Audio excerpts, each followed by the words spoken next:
My husband Henry is a pilot for an airline. One of the perks offered by his company is a free domestic round-trip ticket for family members every year. But in the 5 years we've been married, I've never once used that benefit. Henry always told me he gave his ticket to coworkers who needed it more. Until one day, I saw a text message on his phone from the airline. Henry, your family travel ticket has been successfully redeemed. December 20th, 10 a.m. North City to City C. Please confirm family member names. Wife, Margarita. Child, Leonardo. I froze. So Henry had another family. Our vow to grow old together ended in year 5 of our marriage. I picked up my phone and called my senior colleague. I'm in. I'll join your research project. See you in a week. After that, Henry flew all over the world, but he never found me again. Chapter 1. Honey, what time will you be home today? Our son and I are waiting to have dinner with you. Don't forget today is our son's 3rd birthday. Make sure you get him a gift. And remember to bring something for your lovely wife too, or I'll be mad. Love you. I stared at Henry's phone, which he'd accidentally left behind when he rushed out. The screen kept lighting up with message notifications, but I felt like I was trapped inside a freezer, completely numb. North City is 1,000 miles away. It's part of Henry's regular flight route, twice a week. Now I finally understood. He had another home there, another wife, another child. And that child turned 3 today. Wife, Margarita. Child, Leonardo. That line hit me like a sledgehammer. My vision blurred. I couldn't think straight. Then Henry called. Babe, I'm at the airport. I left my phone at home. I've got an hour before my flight to North City. Can you bring it to me? No one messaged or called me, right? I dug my nails into my palm to steady myself. No. Seems like the battery ran out. He sounded relieved. Good. Just turn it off to save battery. Thanks for bringing it. Love. When I arrived at the airport, the flight crew hadn't boarded yet. Henry came hurrying toward me, took the phone, and gave me a quick kiss. Thanks, babe. You're the best. He was in full pilot uniform, clean cut. Handsome. It always seemed like he took extra care grooming before heading to North City. He'd even put on cologne, something he hadn't done at home. She must like that scent. I turned my head away. Your cologne's a bit strong today. He paused for a second, about to say something, when his colleagues noticed me and smiled. Henry, still so sweet with your wife after all these years. He grinned and put his arm around me. Jealous. Huh? You guys better find someone as amazing as my wife. I forced a smile and took a step back. You'd better go. I'm heading home. I straightened his tie and joked. My husband's too handsome. You fly to North City so often. Don't let some thirsty woman steal you away. Henry pinched my nose playfully. Jealous girl. Don't worry, one of you is more than enough for me. As they walked toward security, the smile on my face went stiff. What I really wanted to ask was, is that true? Am I really enough? Then what about Margarita? I stood in the terminal and watched their plane take off. As it soared into the sky, I pulled out my phone and logged into Henry's WeChat account. We'd always had mutual trust. We never checked each other's phones, so he gave me all his passwords without hesitation. He believed I'd never violate his privacy. And that was true, until I stopped believing he loved me. Now, he was a 0 in my eyes. No. Worse than that. His pinned contact was named Wifey. But that wasn't me. I clicked the profile. It was a family photo, Henry, arm around a delicate-looking woman, and a little boy who looked just like him. I remembered how, not long after we got married, I brought up the idea of having a child. What did Henry say? Oh, baby. Pregnancy would ruin your body. I can't bear to see you in pain. Let's not have kids. I just want all of your love. Back then, I thought I'd married the perfect man. Now I know, sweet words can hide poison too. He didn't not want kids. He just didn't want my kid. Chapter 2. Their messages were full of sweet affection. Babe, I'll be home Wednesday night at 10. I want your homemade soup, your best dish. Margarita's flirty reply melted the screen. The soup's in the pot. I'm in the bed. Sometimes it was Margarita acting coy. Hubby, don't go flirting with women in City A, okay? I'll be checking you when you get home. Leo's kindergarten sports day is next Monday. Don't forget to come back early, all right? Her social media was flooded with their picture-perfect life. Family games at the kindergarten sports meet. romantic candlelit dinners, beach vacations as a happy family of 3. Tears dripped directly onto Henry's phone. I wiped at the screen, but it felt endless. The more I wiped, the more tears came. The most recent message was from Margarita. Leo's starting school soon. When are you going to get divorced? I don't want the father's name listed as unknown on his school records. Henry's reply: don't worry, I'll divorce Roma before he starts school. She donated bone marrow to my mom last year. The doctor said the next 2 years are crucial for recovery. I'm just waiting for her health to stabilize, then I'll leave her. My head spun. A loud ringing filled my brain. I stumbled into the airport restroom and threw up until I could hardly breathe. Someone handed me a tissue and helped me to a bench outside. Are you all right? Are you traveling alone? Where's your husband? Tears soaked my face. I covered it with the tissue and sobbed uncontrollably. My husband just died. Yes, the moment I found out he had another family. He died, in my heart. Everything around me became like an old silent film. I couldn't hear a thing. It felt like someone had scooped my soul out. With all the strength I had left, I forced my body to stop shaking. I opened the photo albums and saved all of Margarita's posts. I saved every message. Then I logged out of Henry's WeChat account. I sat at the airport, paralyzed. I didn't even have the strength to stand. How could the man who kissed me every day and said I love you have a secret life I knew nothing about? To everyone else, Henry was a man who adored his wife. But now I knew the truth. He didn't just adore me. He adored her, too, flawlessly. Given their son's age, they'd been together for at least 4 years, which meant, barely into our marriage, he had already started cheating. We met on a plane. When he walked out of the cockpit, the moment I saw him, it was like every romantic drama had been put to shame. We fell in love at first sight, dove into a whirlwind romance, and married so fast it stunned everyone. No one thought we'd last. They said we were reckless, but we proved them wrong, living 5 sweet years like we were still newlyweds. Last year, Henry's mother was diagnosed with leukemia. She needed a bone marrow transplant. All their relatives and friends went for matching tests. But in the end, only my marrow matched. I had just gotten pregnant. Henry knelt before me, crying like a child. Roma, please save my mom. We can always have another baby later. I loved him so much. I was willing to give up everything. Without hesitation, I terminated the pregnancy. I prepared myself for the surgery and gave his mother the transplant. But due to the impact on my body, the doctors later told me, my chances of conceiving again were extremely low. Chapter 3. When I woke up from surgery, Henry had just landed and rushed to the hospital. He stood at the door of my hospital room, holding my hand and crying like a child, pressing his face to my palm and swearing, Roma, marrying you is the greatest blessing of my life. I swear I'll love you forever and never let you down. But looking back now, what was really behind that touching scene? The truth is, he had just climbed out of Margarita's bed and flown here to be with his official wife. He hadn't filed for divorce yet because I still held value to him. His mother's illness could relapse at any time, and they needed a source of bone marrow close by, convenient and safe. I don't even know how I made it home. In the house I shared with Henry, I just sat there blankly until the ringtone of my phone snapped me out of it. It was Henry, thousands of miles away. His voice soft as silk. Babe, I've arrived in North City. Go to bed early, and don't forget a warm glass of milk. Then I heard a child's voice in the background, Daddy.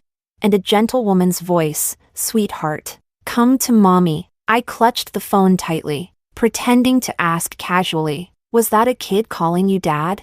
He chuckled affectionately. Oh, just got to the hotel, probably a guest's kid checking in next to me. Anyway, I'll go get my room. Good night. Love you. The call ended, and it felt like someone had ripped my heart out of my chest. Henry, far away in North City, must have been so happy, holding his wife and child in his arms. A perfect little family. I used to imagine us having a child, one with Henry's big eyes and straight nose, with my thick, beautiful hair, a little one who would hold our hands and call us Mom and Dad. I placed a hand over my belly, remembering the child that had once been there. He came to me, but we gave him up. And now, I have nothing left. Not even him. I used my alternate WeChat account to add Margarita as a friend. Her latest post that night, a happy family of 3. 9 photos in a collage, all of Henry. Her and their son, a birthday cake, beautiful gifts, a warm home, the kind of life that makes people jealous.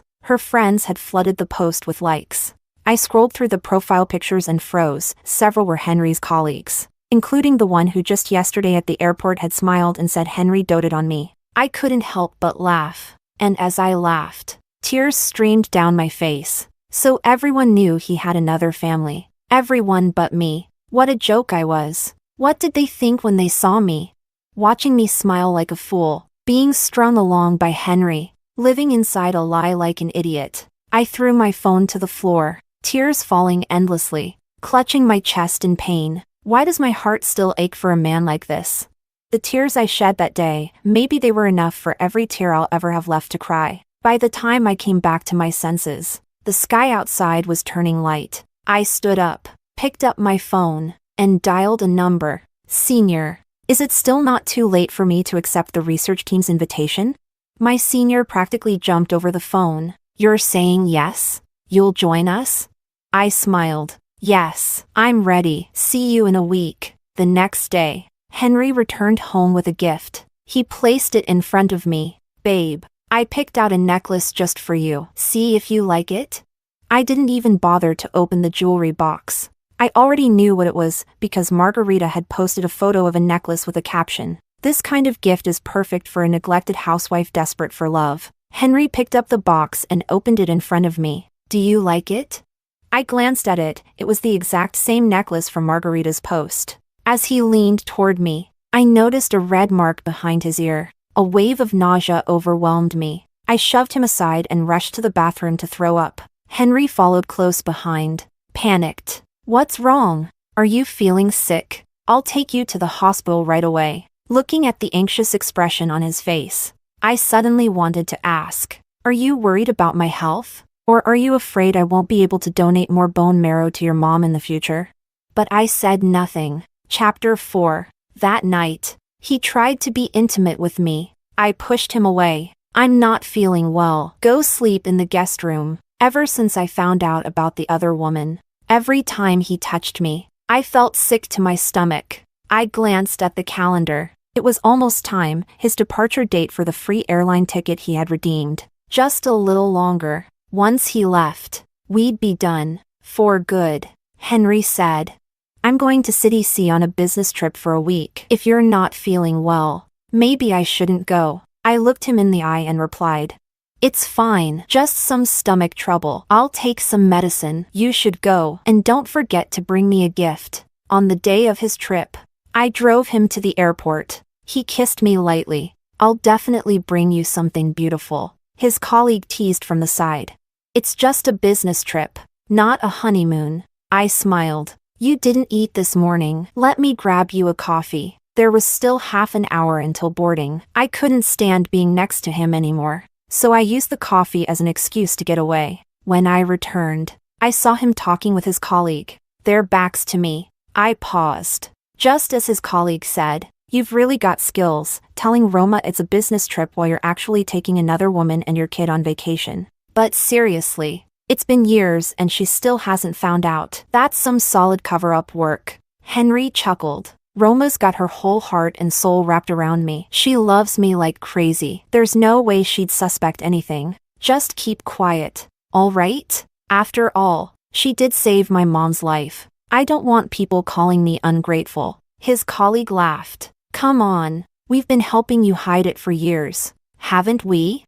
But honestly, Roma's pretty clueless. Half your week is spent with another woman, and she hasn't noticed a thing. Hilarious. It felt like my legs had turned to concrete, dragging them with what felt like 1,000 pounds of weight. I hid behind a pillar. I leaned against it, forcing my tears back down with deep breaths. Good. This much disappointment will make it easier not to feel anything when I walk away. At the security checkpoint, I stepped back with a smile. I prepared a surprise for you. You'll see it when you get back from your trip. Goodbye. Henry Hahn. He looked puzzled. Why are you calling me by my full name? What are you up to now?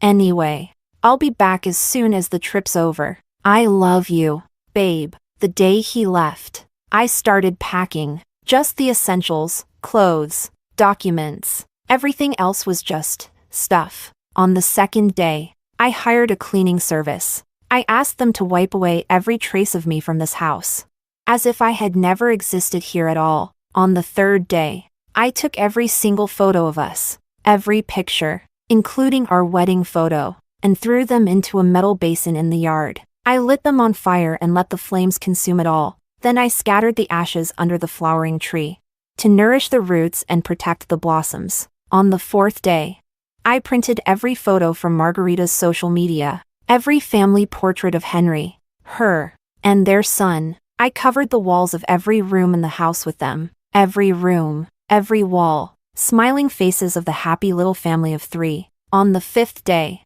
I went to a lawyer. We drafted a divorce agreement. I signed it, stamped it with my fingerprint, and placed it in the most visible spot in the living room. On the sixth day, I left the keys on the table, picked up my suitcase, shut the door behind me, and walked toward the car where my senior colleague was waiting to pick me up. Chapter 5. The research team all moved into the hotel, as we were scheduled to depart together the next day. At the hotel, I unlocked my phone and added Margarita on WeChat. I left a note, Roma. I figured she already knew who I was. Sure enough, she quickly accepted the request. She messaged me right away. Roma, I thought we'd never cross paths. What? You couldn't hold back any longer? After all these years, now you finally snap? That's kind of pathetic. I only asked one thing. When did it start between you two? Her reply was cocky and shameless. Don't tell me you just found out about me and Leo. Ha ha ha. Roma, of course you got dumped. Your husband cheated on you for 4 years and you had no clue? But me? I knew about you from day one. I gave Henry a son. That's how I locked down his heart. He can't live without us. Look, he takes me and our son on a trip every year. Has he ever taken you anywhere? On his annual family flight pass. It's always my name, never yours. You think you mattered? Please, you were just useful, nothing more. I cut off her smug rant coldly. I only contacted you to say this. I've left. If you want the title of Mrs. Hahn so badly, go earn it. Have Henry sign the divorce papers. I didn't send anything after that. I powered off my phone. The research site was deep in the mountains, nearly cut off from the outside world. My senior turned to me and asked,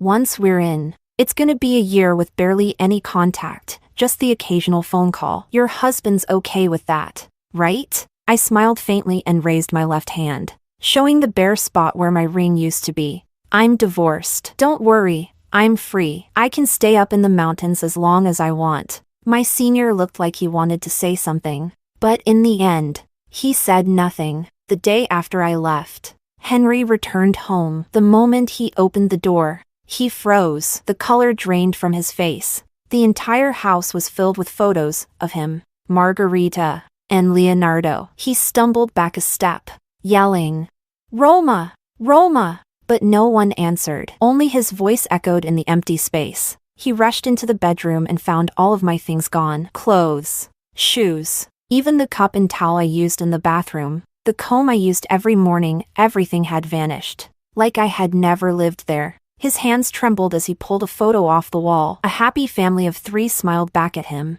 Only then did he understand. I had known everything. So while he was off vacationing with Margarita and their son, I quietly disappeared. He collapsed onto the sofa. No, this can't be. Roma. He pulled out his phone and tried to call me, only to find it powered off. Then, on the coffee table, he saw the divorce papers, already signed by me, and my wedding ring. There was also a note. Henry, once you've signed, please give this to Attorney Chan. She will handle everything. He immediately called the number on the note. Chan was a close friend of mine. When she answered, Henry shouted, Where's Roma? Where did she go? Chan replied coolly, Mr. Han, where she is doesn't matter. She doesn't want to see you. Did you really think she'd still be clinging to you after you cheated? Henry yelled.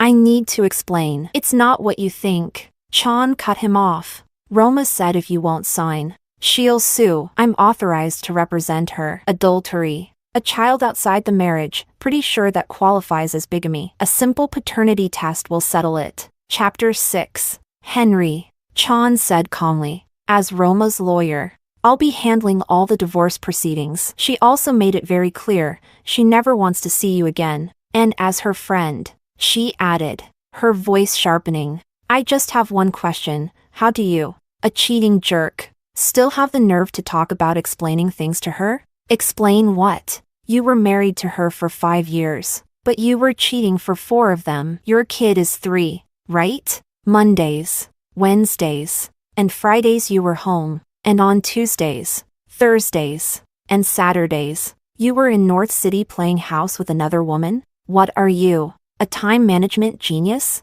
Once you sign the divorce papers, let me know. As for anything else, I don't think there's anything left to discuss. Henry called me over and over, but too bad, I'd turned off my phone. It was like I had vanished from the face of the earth. He couldn't reach me at all. He went to my parents' house looking for me. My mother, eyes red with fury, stormed out and drove him away. Get lost, she shouted. If you hadn't cheated, would my daughter have disappeared without a trace? What did she ever do to wrong the Han family? She aborted her 2-month pregnancy to save your mother's life. She hurt her body so badly she can't get pregnant anymore. And you went off, kept a mistress, and had a child with her. You lost nothing, but my daughter gave everything. What? Was she just a walking bone marrow bank for your family? Once you got what you wanted, you threw her away? She saved your mom's life, and this is how you thank her? By cheating on her? You ungrateful bastard.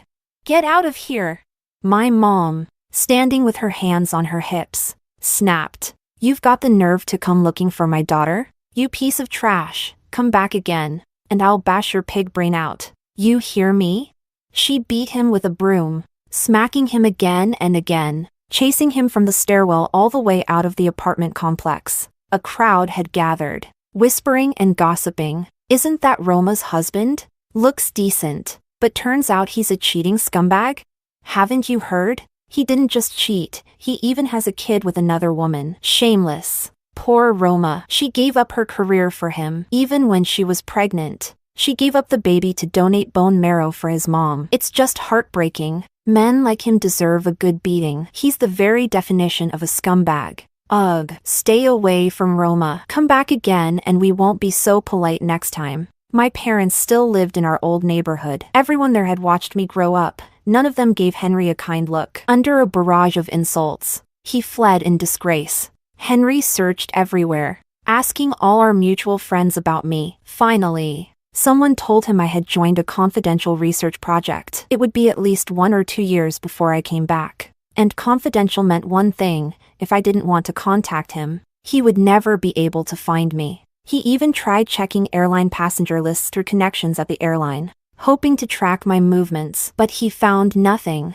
Meanwhile, I threw myself completely into research. I worked with laser focus, pouring everything into my job. It actually felt amazing. Even my senior was worried. Look, I get it, you're divorced, but you don't have to work yourself to death. We do get a short break once a year. You could go outside, see the world a little, or at least go home and visit your parents. It's been a year, they'll be worried. You should go. So I finally left the mountain and returned to the outside world. As soon as I got signal and turned on my phone, a flood of missed calls and messages poured in, almost all from Henry. After failing to reach me by phone, he had gone mad sending messages. Roma, I'm sorry. Can you please give me a chance to explain?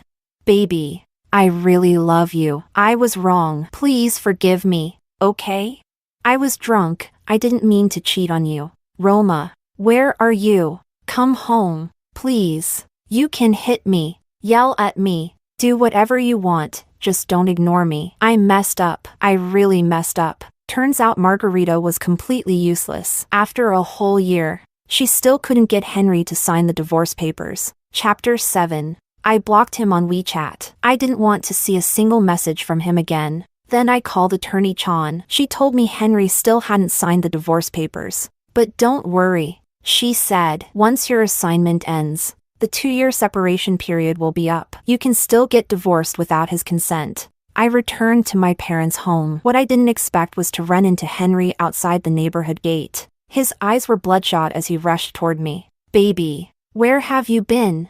I took a step back. dodging the arms he tried to wrap around me. Henry, where I've been has nothing to do with you anymore, he said anxiously. How could it have nothing to do with me? You're my wife. I looked at him with pure sarcasm. Your wife? Where I go is your business? Then tell me, was where you went any of my business during those 4 years? When you made 3 trips a week to North City to see another woman? Did you think about me? When you had a child with her? Did you ever once consider how I'd feel?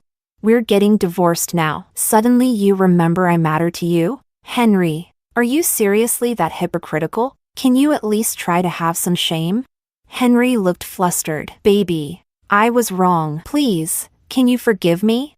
I let out a laugh of disbelief. Henry, I didn't charge you with bigamy not because I'm merciful, but because I find you disgusting. I don't want to see you. I don't want to fight. I don't want to waste another second on you. So do yourself a favor, sign the divorce papers. If you keep dragging it out, we'll settle this in court. And trust me, it won't be that simple by then. He grabbed my wrist tightly. No, I won't divorce you. I've searched for you for a year. You have no idea how crazy I went. I care about you more than anything. Roma, no one can replace you. I made a mistake, but I can't lose you. Please forgive me. I'm begging you. What happened with her was just a mistake. Just a lapse in judgment. Think about everything we've been through. You still love me, right? I thought about you every single day this past year. I regretted everything so much. You told me once you'd love me forever and never leave. You don't know how much I love you. What I have for her and the kid is just a sense of responsibility. It's not love. There's no love between us, only obligation. I yanked my hand away. So what are you trying to say? That we shouldn't divorce? That you get to keep your wife at home while playing family with someone else outside? And your son? What about him? Just throw him away? He lowered his voice. I'll give them money. Let them live on their own. I swear. If you don't want me to see them again, I won't. Please, just give me another chance. Suddenly, something smacked Henry in the head from behind, a handbag. It was Margarita. You bastard. What did you just say? You want to abandon us? After I gave birth to your child, you're backing out. You promised to divorce Roma and marry me. Now you're changing your mind? Henry hadn't expected Margarita to show up with their son. Leonardo ran to him and hugged his leg tightly. Daddy, are you abandoning Mommy and me? Why don't you want us anymore? Didn't you say you loved us most? That you'd marry Mommy, and I'd be your ring bearer? Henry tried to pry him off. Leo, go home with Mommy for now. I'll explain everything later, okay?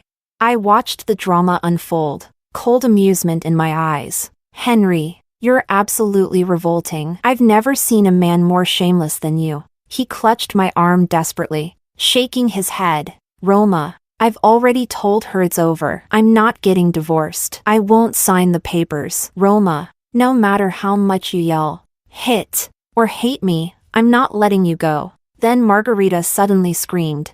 Roma, don't let him fool you. He doesn't want the divorce because his mother's leukemia came back. He wants your bone marrow again. Her words made Henry freeze. His face darkened into something terrifying. I gave a bitter laugh. So it's true. Henry, you're refusing to divorce me because you want another bone marrow transplant from me? I stepped back. Well, that's too bad. Because I'm pregnant. And this time, I'm not sacrificing my child for you. I won't be donating anything. Henry's face twisted in fury. Pregnant? Whose child is it? I'm your husband. We haven't seen each other in a year. Who got you pregnant? You cheated? You're carrying someone else's baby? Roma, have you no shame? I smiled. Isn't this poetic justice? You had a kid with someone else, and now I get to have one too. What? You didn't think it was shameless when you did it, but now that it's me, suddenly it's a moral crisis? This child is mine and mine alone. It has nothing to do with you. He or she will carry my name. Henry lunged forward and grabbed me again. Abort it. I'll forgive you. We can start over. Please. I love you. I'll forgive you this time. Just cut ties with him. I won't see Margarita again either. Chapter 8. Smack. I slapped him across the face with every ounce of strength I had. Henry, where's your bottom line? Where's your shame? Could you be any more despicable? Any more disgusting? No one touches my child. This is my business and no one else's. No one can force me to donate bone marrow. Give it up.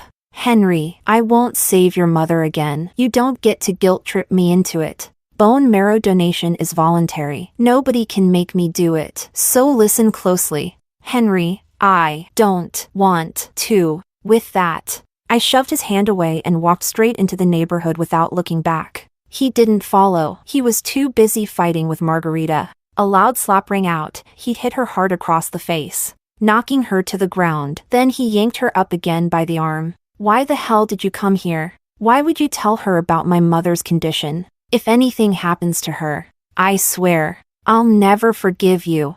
Margarita stared at him like he was a stranger. Maybe she'd never imagined that the man who had whispered sweet nothings to her for years would suddenly look at her like he wanted to kill her. Do you have any idea how hard it is to find a bone marrow match? He shouted. And Roma, miraculously, was a match for my mom. And now, because of your big mouth, you've destroyed her only chance to live.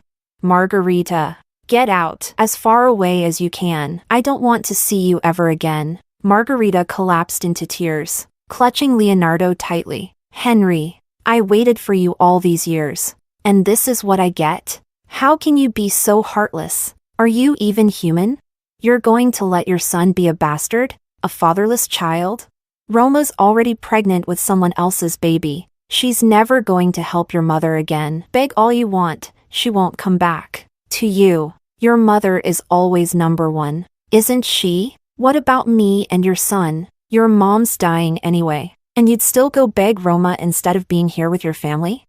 From a distance, I watched them scream and tear into each other, physically fighting, faces twisted in rage. I couldn't help but smile faintly, one hand resting gently over my stomach. Of course, I wasn't pregnant. I had no lover. It was all a lie. One carefully planted lie to shatter Henry's last shred of hope. He used me again and again. This time, I made sure he would know what it feels like to be crushed by his own delusions, to be hoisted with his own petard. The next morning, before sunrise, I left my parents' house and returned to the research center in the mountains. I knew that if I waited even one more day, Henry would never stop pestering me. I had shown up just long enough to give him hope, and then I left, so that hope would crash into pieces on the floor and turn to ash. Only then would he understand what true despair feels like. 1 year later, when I completed the research project and returned to City A, Attorney Chan came to see me. She told me Henry's mother had died. Her leukemia had relapsed,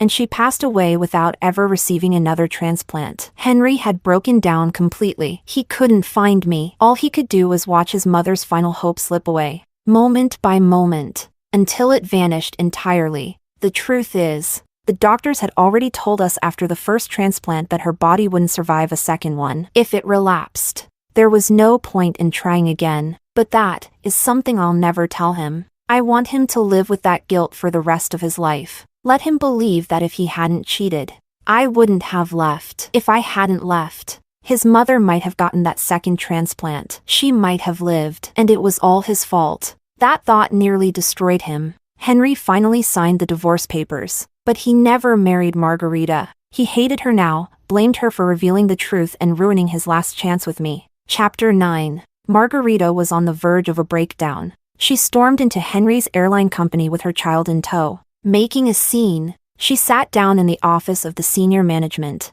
holding her son and sobbing pitifully. When I met him, I didn't know he was married. He lied to me and said he was single. By the time he told me the truth, I was already 5 or 6 months pregnant. I had no choice but to keep the baby. He promised he would divorce his wife and marry me. But now he's ghosting me, won't marry me, won't pay child support. If no one handles this, I'll go live online and expose everything. Let's see how the internet reacts when they find out your airline is protecting a man like this. Henry was called into the office. When he saw Margarita and the child, his eyes burned red with rage. What the hell are you doing here? Haven't you ruined me enough? After hearing the version of events Margarita had told the higher-ups, his face turned livid. I lied to you? You came on to me the first time we met, we slept together while I was wearing a wedding ring, and now you claim you didn't know I was married? You told me you didn't care about the title, That you just wanted to be with me. Then you got pregnant and suddenly started demanding I divorce my wife. You knew exactly what you were doing. Don't act all innocent now. At least try to have a little self-respect. The two of them screamed and argued until the entire office could hear. Soon, word got out, Henry had cheated and had a child with another woman. Many of his coworkers had thought of him as the perfect husband, caring, loyal, loving, but now it turned out that he'd started cheating just 1 year into his marriage, and even had a kid on the side. The scandal spread fast. Margarita's constant drama tanked Henry's image at the company, already emotionally unstable from his mother's death. He became dangerously distracted during a flight and almost caused an accident. The airline grounded him immediately. All his flights were suspended. He was put on indefinite leave. Henry locked himself inside his apartment, refusing to leave. But Margarita wasn't done. She showed up at his door with their son, Henry, eyes bloodshot, snapped. What do you want? Haven't you ruined my life enough? I lost my job. My mother's dead because of you. What more do you want? Margarita shoved the boy toward him. Henry, this is your son. If you won't marry me and won't pay child support, then fine, you take care of him. Henry looked at the child with pure disgust and pushed him away. You say he's mine, and I'm just supposed to believe that? We were never married. I have no obligation to raise a kid. Little Leonardo was tossed back and forth between them, terrified and sobbing uncontrollably. Neighbors started gathering to watch the drama unfold. Henry's face turned beet red. Margarita, you've ruined my entire life. There's no chance, none. I'll never marry you. Get that through your head. You say this kid is mine? You were willing to be the other woman with me. Who's to say you weren't someone else's side piece? 2. You expect me to believe he's even mine?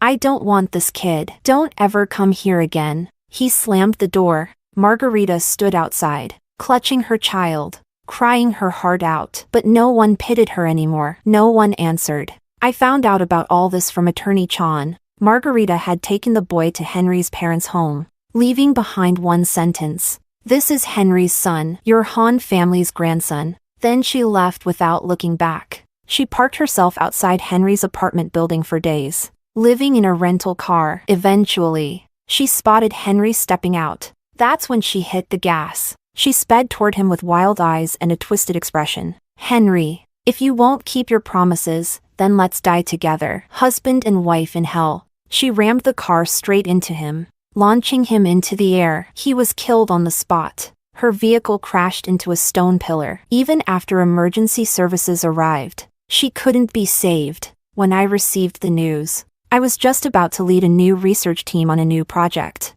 I let out a small, indifferent laugh. This kind of messy, toxic love and betrayal, it never appealed to me. It had nothing to do with me anymore. I picked up my suitcase and walked toward my waiting team, ready to begin the next chapter of my life.